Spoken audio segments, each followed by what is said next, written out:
Hopefully you have never had a near-death experience, but if you have, I'm glad that you survived it.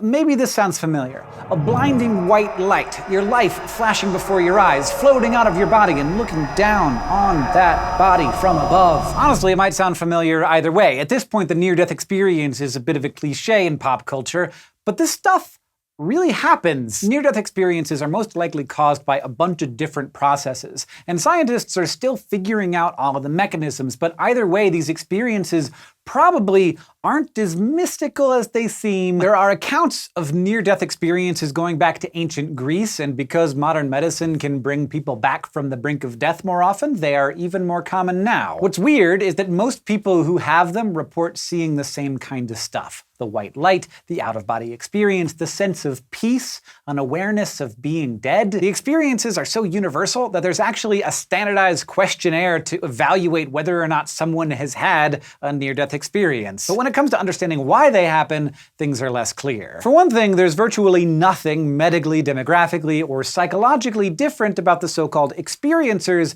compared to non-experiencers who have also almost died. They're also just really hard to study. It's generally frowned upon to almost kill someone while they're in an fMRI machine. Also, studies of near-death experiences have major sampling issues. Studies done after the fact rely on experiencers identifying themselves as participants, which can cause some serious bias. But other studies, like ones where experimenters waited on call for people to go into cardiac arrest, have a hard time getting enough participants for a good sample size. Also, waiting around for people to start dying, not a super fun job. But even though they're hard to study, there are tons of ideas about what could cause these experiences, and they're probably not just caused by one thing. One idea is that rather than experiencers seeing and feeling the same things because they're actually having similar experiences, they see and feel them because they expect to. This kind of thing happens all the time, like in eyewitness testimonies. People are pretty suggestible, so it's reasonable to think that the cliches about near-death experiences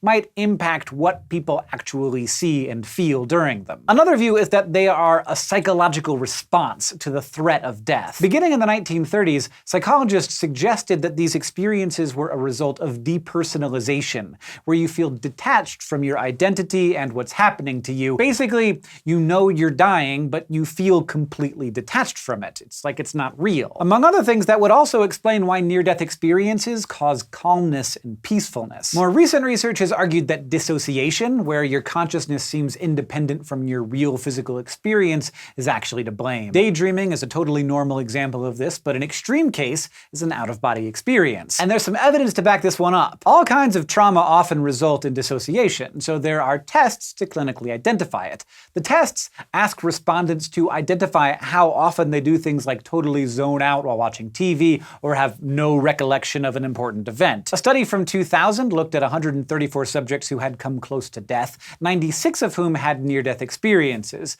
They found that the experiencers scored much higher on the dissociation test, meaning that they were more prone to mentally check out of situations. It's also possible that near-death experiences could be entirely or partly biological, and there are a number of possible mechanisms that could explain the things experiencers see and feel. For instance, the combination of fear and depriving the optic nerve of oxygen has been known to cause tunnel vision. And when faced with the extreme stress of dying, the brain probably releases all kinds of chemicals to protect itself, which can lead to some of those other weird symptoms. A 2004 study showed that out-of-body experiences can be triggered by stimulating the temporoparietal junction, a part of the brain that plays a role in processing information from your environment and in distinguishing between yourself and others. Experiments with an anesthesia called ketamine have also suggested that under stress, the brain might release neurotransmitters that cause detached, dreamlike states or hallucinations. And other studies have shown that stimulating a part of the midbrain called the locus ceruleus can release noradrenaline, which is involved in fear and stress reactions and can alter your emotions and memories. Both of those processes could be related to peaceful emotions, hallucinations, and that sense of your life flashing before your eyes. So it's possible that near-death experiences are caused by a combination of all of these factors,